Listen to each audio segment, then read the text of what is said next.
Bueno, vamos a ocuparnos un poco aquí en la mañana del centro, nos vamos a ocupar un poco de la historia. ¿Historia local? Sí, ¿por qué no? E historia también nacional, por supuesto, porque vamos a estar hablando de una mujer que ha trascendido incluso el orden nacional, sino a nivel internacional.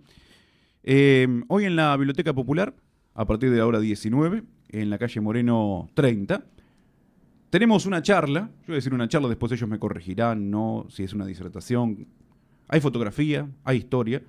La educadora y el escamoteador de almas, Juana Manso y la fotografía, estará acá en Chivilcoy. De hecho, ya está en Chivilcoy y lo tenemos aquí en el estudio también, a Carlos Bertanesian y a Juan Tiscornia, que van a ser un poco los encargados de brindar esta charla e ilustrarla, ¿no? No, te corrijo ya. ¿No vas a hablar, El encargado Juan? de la charla es Carlos. ¿Carlos también? No, pensé que venía con el tema de la fotografía. Voy a estar sí. al lado con la jarra de agua y el vaso de agua. Bien. Carlos, ¿cómo estás? Buen día, gracias por venir a Radio del Centro ante todo. Gracias por la invitación, Eduardo, y bueno, un gusto compartir con tu audiencia lo que puede ser un evento interesante. Una charla que vamos a compartir sobre Juana Manso. Bueno, te dejan ahí al frente solo entonces, por lo visto, ¿sí? ¿Charlas que venís realizando ya habitualmente? Yo no sobre Juana Manso. Juana Manso es nueva en mi historial de trabajos y de presentaciones que hago. Yo soy investigador de la fotografía, coleccionista, gracias al coleccionismo devine en historiador de la fotografía en el país, de la etapa más temprana, es la etapa del origen de la fotografía, cuando aparecen los daguerrotipos, esa palabra que es tan extraña para el común de la gente, pero que son las primeras formas de fotografía a través de la cual la humanidad conoció lo que era la fotografía. Y cuando llegó la fotografía a través del daguerrotipo, en 1839, a nivel mundial, lo cambió todo. Cayó como un meteorito sobre la Tierra y modificó todas las formas de conocimiento, de conocer el mundo, de viajar. Y cambió la vida de todos. Y bueno, por supuesto, hombres y mujeres por igual, ¿no? Sí, y hasta ahora he trabajado en los primeros daguerrotipistas, o sea, los primeros fotógrafos en la Argentina, a través del almirante Brown y el primer fotógrafo. Después trabajé en la etapa de Juan Manuel de Rosas, en un segundo libro, El retrato imposible. El tercero fue Reflejos del Plata, que es un libro que tiene historias relacionadas con la Argentina y la fotografía. Un querido amigo ha dicho que no es solo la historia del daguerrotipo en la Argentina, sino la historia argentina a través del daguerrotipo, lo cual resultó una feliz idea. Y ahora me propuse, en contra de muchas resistencias propias y ajenas, a hablar sobre las mujeres y la fotografía. El tema de la mujer está vigente en todos los ámbitos actualmente, con formas de reformular la idea que tenemos de cómo se manejó la mujer o pudo manejarse la mujer en determinados ámbitos, y la fotografía era un tema que me resultaba interesante, a pesar de que hablaba de resistencias, primero porque el tema es sensible en cuanto a cómo encararlo, y por otra parte que no había información. Y en ese no había información, el primer sorprendido fui yo en encontrar información, y Juana Manso tiene un lugar bastante protagónico en esa historia. Es un capítulo del próximo libro que se llama Primeras, las Argentinas y la fotografía, en el cual Juana Manso tiene su rol protagónico, digamos, ¿no? Me surgen algunas preguntas, por ejemplo, de las Argentinas y la fotografía. ¿Qué pasaba porque la mujer en una época estaba como, no voy a decir, sí, en algunos puntos prohibida, ¿sí? En otros puntos oculta. ¿Y con la fotografía? Justamente ese era el desafío, encontrar no solamente quiénes fueron las primeras fotógrafas, que eso fue una cruzada difícil, digamos, ¿no? Sino cómo reaccionó la mujer al medio fotográfico y qué particularidades tuvo en el Río de la Plata. Las dos cosas eran una incógnita grande, y bueno, y he encontrado temas que son exclusivos en el Río de la Plata. Por ejemplo, las mujeres en el Río de la Plata, la mayoría que se retrataban en esta época, como los hombres, eran de la clase acomodada, digamos, ¿no? Prácticamente nadie de la clase media y clase media baja podía retratarse. Un daguerrotipo o un retrato al daguerrotipo, para que se entienda, costaba como varios salarios de un dependiente de comercio, no lo podía pagar. Entonces, todos los retratos al daguerrotipo de esta etapa en el Río de la Plata fueron alguien en el sentido de alguien destacado dentro de la sociedad local, tanto hombres como mujeres. Y las mujeres, por ejemplo, tuvieron el estudio a nivel mundial, los estudios ponían en la entrada un muestrario de retratos de daguerrotipos para que la gente viera, se entusiasmara y entrara. Y acá las mujeres, no, yo no quiero estar en la puerta con los demás. No quiero que la gente que pase por la calle vea mi retrato. Sí, claro, vea la... Entonces, los avisos dicen, hemos sacado los retratos de las ventanas porque molestaba a algunas señoras y dejamos solamente los estuches como muestrarios para que la gente lo vea. Desde esa ese mínimo ajuste de lo que los profesionales tuvieron que adoptar para acomodarse a la sociedad local, a el testimonio de Juana Manso, que era difícil encontrar alguna mujer que hablara sobre su experiencia en un estudio fotográfico, que es el caso que vamos a contar hoy a la tarde, a las 7 de la tarde en la biblioteca.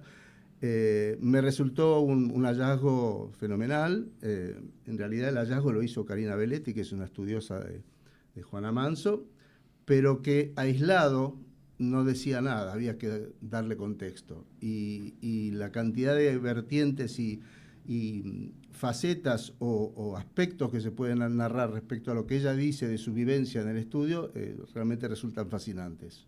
¿Se consiguen fotos, Juan? Sí, Carlos. Carlos. ¿Se Juan, consiguen fotos? Si se consiguen daguerrotipos. Sí. Yo hace 35 años que busco Porque por hoy uno, por ejemplo, estoy hablando en este caso de nuestras próceres, o de nuestros referentes históricos, ¿no? Vos buscás fotos y siempre como que aparecen las mismas. Correcto. Eso justamente, mi idea inicial con el libro de las primeras era hacer una galería de retratos de mujeres al daguerrotipo. O sea, los primeros 20 años de la fotografía en el país, hacer una galería para mostrar a mujeres al daguerrotipo, más allá de Mariquita, más allá de Manuelita, que son las dos más conocidas, que todo el mundo cita, incluso Juana Manso, digamos, el retrato se conoce, un universo, una constelación de mujeres que no aparecen, pero que en realidad sí se retrataron, y que están tanto en repositorios oficiales, Museo Histórico Nacional, Luján, y en mi colección. Entonces, darle un lugar a esa galería de mujeres al daguerrotipo. De ese mínimo proyecto, que era hacer una galería de retratos, terminó siendo un libro de 300 páginas donde apareció un montón de temas para desarrollar, pero la galería permaneció y está al final, es la cuarta sección de este libro que va a estar en prensa en breve. Ese libro ya está terminado. ¿Está terminado ya? Estamos resolviendo la edición del libro. El libro está terminado. Y tiene un capítulo que se llama... Claro, Juana Manso, la educadora y el escamoteador de almas, que es justamente el título de la charla que vamos a compartir esta tarde de la charla en de la biblioteca. ¿Y por qué Juana Manso en esta fecha, en esta época, Juan? Veníamos con Carlos, integramos un grupo de sarmientinos de WhatsApp, donde está Ricardo de Tito, Karina, un montón de gente que investiga y trabaja con Sarmiento y Juana Manso. Sobre todo con Sarmiento, ¿no? Y de ese grupo hay algunos que son más interesados también en Juana Manso. Veníamos hablando de que ya de hace un año, que este año se cumplían 150 años del fallecimiento, y qué lindo sería hacer algo en Chivilcoy, hacer algo en Buenos Aires. Y bueno, se checó el año y se lo propuse como socio de la biblioteca, se lo propuse a la comisión. La comisión estuvo de acuerdo, ellos festejan el 130 aniversario porque toman la fecha de la biblioteca de 1895, la fecha administrativa sin interrupción, que es esa, 1895. Bueno, entonces, aprovechando ese aniversario también quieren organizar esto y ofrecen el lugar y todo para hacer las charlas, las 4 actividades programadas en conmemoración de los 150 años del fallecimiento de Juana Manso. La de Carlos es la primera. Ya tenemos 3 programadas, sin fecha todavía, pero ya tenemos 3 personas que quieren venir. Una chica de Mar del Plata, Marina Pionetti, Ricardo de Tito y Karina Belletti, quieren venir durante el año. Así que ya estamos en conversación. Tenemos un anticipo. Esta es la primera actividad. Claro. ¿Y es así? ¿Juana Manso estableció la primera biblioteca de Chivilcoy? Sí, eso, o sea, ella fue se dice la promotora, la propulsora, porque ella cuando vienen a inaugurar el ferrocarril, cuando vienen a inaugurar la estación de ferrocarril, la llegada del ferrocarril, ella medio que no estaba invitada, pero se Se cola se sube al tren y aparece y propone en los actos, propone la fundación de una biblioteca popular. Era algo que se venía conversando con Sarmiento y con Krause acá. Claro, sí, o sea, de hecho, está por llegar una carta que ya se aceptó la donación, una carta de Sarmiento desde Estados Unidos a Krause, donde le dice cómo debería ser una biblioteca, funden una biblioteca en Chivilcoy, que sea así, que el libro vaya, que le paguen una cuota, que si se pierde el libro tenga una multa. O sea, en un pequeño párrafo le dice lo que tiene que hacer a Krause en el mismo año, en el 66. Entonces, bueno, en septiembre del 66 viene Juana Manso en la inauguración del ferrocarril y aprovecha y propone que hay que fundar una biblioteca, que este libro, que era un libro de Sarmiento, sea la piedra angular del futuro edificio, de la futura biblioteca. Ese libro está en la biblioteca actualmente, y a partir de la investigación cruzada que nos pasamos, interactuamos con Carlos, con Karina y yo. Cuando yo leo el discurso que me pasa Karina, por ejemplo, digo, pero entonces el libro puede estar acá, le digo. La llamo a Susana Fae, digo, ¿tenés este libro? Sí, lo tengo, sí, está en la reservada, no sale, claro, me aclara, ¿viste? No sale. Ah, bueno, pero es del 66, está editado en Estados Unidos, sí. Bueno, entonces, lo voy a ver. Yo estaba tomando un café, me fui hasta la biblioteca, lo miré, lo tuve ahí, qué sé yo, y claro, es un libro editado en Estados Unidos en el 66, se hicieron 1000. Más de la mitad de esa edición se quemó en los depósitos de Buenos Aires, o sea que puede haber 300, 400 libros en el mundo dando vuelta, y este es uno. Y inclusive es uno de los primeros que Sarmiento le pide al editor, sin que haya cobrado todavía el editor de Estados Unidos, le pide, dame 7, 8 que tengo que mandar a Buenos Aires, que tengo. O sea que este probablemente sea uno de esos 7, 8. O sea que tiene más valor todavía. Así que la piedra angular está adentro de la biblioteca. Entonces sí, el lugar ideal para hacer los actos y todo es la biblioteca. Por supuesto. Por esa cosa y bueno, y también por lo que va a contar esta noche, lo que va a contar Carlos. Sin spoilear. Sin spoilear. Lo que va a contar Carlos lo vamos a ir a ver. Que tiene que ver con un retrato de Juana Manso, claro. A la biblioteca. Bueno, ahora nos sobran fotos, Carlos. Nos sobran. No, hay que seguir buscando, ¿eh? No, hay que seguir buscando. Me refiero a nosotros, a nosotros. ¿Sí? Que tenemos un montón de fotos, demasiadas fotos, pero ustedes los historiadores, coleccionistas, tienen, tienen un trabajo interesante, sí, para rescatar fotos antiguas, ¿no? Porque la verdad que hay que conseguirlas, hay que buscarlas. Y no solamente es la foto, sino después, bueno, en qué marco, qué historia encierra esta foto, ¿no? Sí, por momentos la historia del hallazgo es una historia en sí misma. Yo tuve una experiencia, claro. La historia del hallazgo es una historia en sí misma. Tuve una anécdota acá en mi viaje anterior, justamente vine detrás de la foto de Juana Manso, que vamos a contar esta tarde. No sé si lo puedo decir, fuimos al Museo de Cacho. Encantadora persona, una colección y un museo que desafía a cualquier hogar, ¿sí? Porque es su misma casa. Y él tuvo la grandeza y la gentileza de quedarme una fotografía pequeña, una carte de visita, y contarme de dónde la rescató. Y me dice, nadie me cree de dónde la saqué. Me dice, acá cerca hay un palomar abandonado. Dentro del palomar había un hormiguero abandonado. Dentro del hormiguero pateo y aparece un álbum. Y dentro del álbum está la foto que me estaba regalando, que yo había elegido dentro de ese álbum.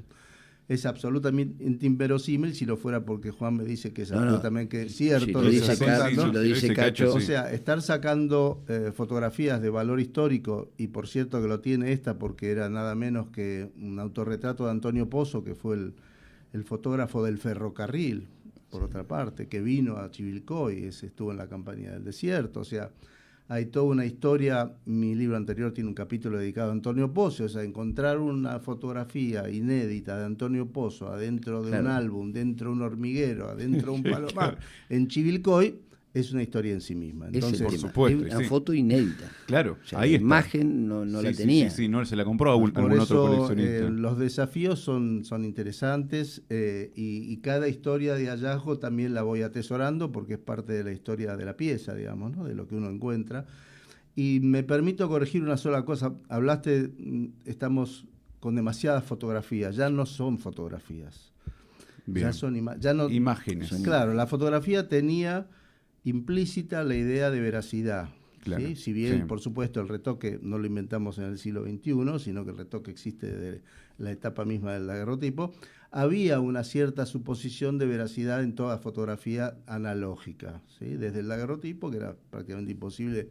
Lo que mostraba era lo que es, de alguna manera. Ahora las imágenes son una incógnita. Todo lo que vemos, incluso lo nuestro, Sí. es creación de imágenes digitales, que no es más fotografía. La fotografía implica un material sensible a la luz y que ese material de alguna manera se pueda revelar o se pueda visualizar, y nada de eso ya existe, salvo en los pocos cultores de la fotografía analógica. Entonces, rescatar ese pasado, esa historia visual de las comunidades, de las sociedades, y en este caso del Río de la Plata, para mí es una cruzada de coleccionista de toda la vida, digamos, ¿no? Hablando de coleccionistas, y Juan, que es coleccionista de Chivilcoy, ¿sí? Y Carlos, que mencionaste, bueno, estamos hablando de Juana Manso, estamos hablando mencionaste a Rosas también, ¿no? Sí, Juan Manuel de Rosas. Juan Manuel de Rosas, y digo, bueno, Chivilcoy, Sarmiento, Chivilcoy empieza a aparecer en la vida de estos próceres, ¿no? Sí. De hecho, yo tengo una fotografía que es también cara a Chivilcoy, debe ser una de las pocas que tengo, que es la comisión del ferrocarril viniendo a ver el lugar donde se podía hacer la estación. En 1865, 1865. se saca una foto, creemos que en la casa de Castañino, que era una casa obligado, señorial. ahí, Estadías, hay varios ahí referentes. Y se sacan 4, ¿no? Son 4 los de esa más, foto. Después bueno. hay otra foto, se ve que del mismo día con muchas más personas, pero con galera, todo. Es cuando vienen a ver el sitio donde tiene que pasar el ferrocarril y dónde construir la estación. El trazado La y la estación estación. norte. Claro. En este Claro, caso. había algunos querían que fuera más cerca, como si fuera más cerca de la plaza. Más cerca de la plaza. Como si fuera en el molino de Canepa que pasamos ayer con vos, Carlos, unas cuadras más acá. Pero más o menos esa era que pasara. Cerca de la plaza, sí. De hecho, pasó a 100 metros de la plaza el ferrocarril después. Pero que la estación ya apuntara en esa dirección. Y se pensaba meterlo un poco más en el centro, pero después se decidió por la estación norte en vez de más o menos a la altura del industrial, del molino de Canepa, del industrial creo que era. La escuela industrial, la calle de atrás. Claro, sí, bueno, ahí en definitiva. Qué bueno que por lo menos puedan conservarse estas fotografías, ¿no? Por cierto, y acá Qué tienen bueno. ustedes una Porque es nuestra historia. agrupación de coleccionistas, una asociación sin fines de lucro, Sí. liderada por Marcelo Beccaria. Beccaria, y bueno, Juan Manuel, que creo que es única en el país, me parece. Así que me siento en casa cada vez que vengo en Chivilcoy porque me llevan a ver a un coleccionista u otro, y realmente es fascinante cómo la pasión coleccionista tiene tantas facetas, ¿no? Sí, le voy mostrando de a poquito. Bueno, de poco, claro. Sí. Falta más. Iba a preguntar Entonces, a Carlos, antes de reiterar la invitación para esta tarde, ¿qué interesa en Argentina y en el exterior al momento de las convocatorias? En este caso, bueno, específico a Paula Manso, ¿no? Pero digo, cuando concurrís a brindar una charla o a mostrar fotos, ¿qué es lo que más interesa? Mira, la cruzada en la que yo estoy involucrada es mundial y tiene que ver con revalorizar. Nos estamos acercando al 200 aniversario de la invención de la fotografía, o sea, de la aparición pública de la fotografía. Y justamente yo vengo ahora del exterior y se propuso hacer una publicación que tenga carácter mundial en la cual se rescaten las primeras fotografías de cada uno de los países para saber cuál sería el procedimiento para preservarlas, el procedimiento para valorizarlas, para darlas a conocer. Entonces es un trabajo de largo aliento, que todavía es el germen de una idea, pero digamos lo interesante acá es que cada país tenga conciencia de cuáles son sus primeras imágenes fotográficas, dónde se origina su cultura visual fotográfica, plasmarlo en una publicación que permita ser de guía para cada uno de los países para rescatar su memoria visual de alguna manera. O sea que esta es la significación de la fotografía en la etapa en la cual yo me involucro, digamos, ¿no? Pero además de que esto, un poco de fanático coleccionista lo que voy a decir, pero se dice que la fotografía nació casi perfecta, porque la imagen del daguerrotipo es difícilmente comparable incluso con la mejor fotografía digital actual. Para que tengamos una idea, una placa entera que es 16 por 21 aproximadamente, equivale a 300.000 fotografías de Instagram en cuanto a la calidad y la resolución. O sea que hay muy pocos inventos de los cuales se pueda decir que la primera versión de ese invento es igual o mejor que lo que es hoy. Pensemos en la rueda, la lamparita eléctrica, la máquina de vapor. Pensemos en lo que pensemos. Lo primero siempre se piensa en arcaico, en primitivo, y la fotografía nació casi perfecta. Casi perfecta, claro. Se me cae el fanatismo, pero es así. Pero es así, claro. De hecho, los mayores cultores de la fotografía blanco y negro, como Ansel Adams en Estados Unidos, decía: ¿cuántas veces quiero yo plasmar en mis imágenes la calidad del daguerrotipo? Por definición, por nivel de gradación tonal, por todas las condiciones que tiene la imagen del daguerrotipo, ¿no? Y me quedo con algo más también. Sí, bueno, en este caso Carlos es fotógrafo, Ricardo de Tito historiador, pero cuán importante es el trabajo que hacen ellos, no solamente en la recuperación de la foto, sino en poder plasmarla en los libros. Por cualquier cosa que pase con esas fotografías antiguas, ya quedan plasmadas en un libro también. Sí, sin duda. Y además porque, bueno, obviamente una fotografía es muy delicada, más si es antigua, sí, entonces ya con el libro puede circular por un montón de lugares, ¿no? Desde mi origen como coleccionista siempre tuve claro que debía tener un sentido. Entonces, un sentido de pertenencia, un sentido de interés local. Entonces, siempre me enfoqué en el coleccionismo de la fotografía local. Y después el siguiente paso fue publicar, porque para mí el coleccionismo es tanto un placer estético como intelectual, y cuando uno lo comparte, ese placer se amplifica, ¿sí? Es como que al o al reaccionar otros a lo que uno hace, de alguna manera, es como que uno mismo se siente gratificado. Entonces, hace ya más de 20 años que publico estos trabajos que te mencioné antes, y nuevo de las mujeres, y tengo para adelante unos cuantos previstos, pero sin duda la publicación es fundamental, porque en definitiva lo que va a quedar a futuro va a ser eso, sin ninguna duda. Carlos, muchas gracias por venir. Gracias, Juan, muchas gracias por venir, por traer a Carlos también aquí a Radio del Centro. Nos vemos esta tarde. Esta sí, tarde. 19 horas. Te iba eso a preguntar. 19 horas. Sí, nos vemos esta tarde. 19 horas en la Biblioteca Popular, aquí en la calle Moreno, por supuesto. 19 horas con esta charla acerca de Juana Manso y la fotografía también. Muchas gracias por venir. No, muy amables. Muchas gracias.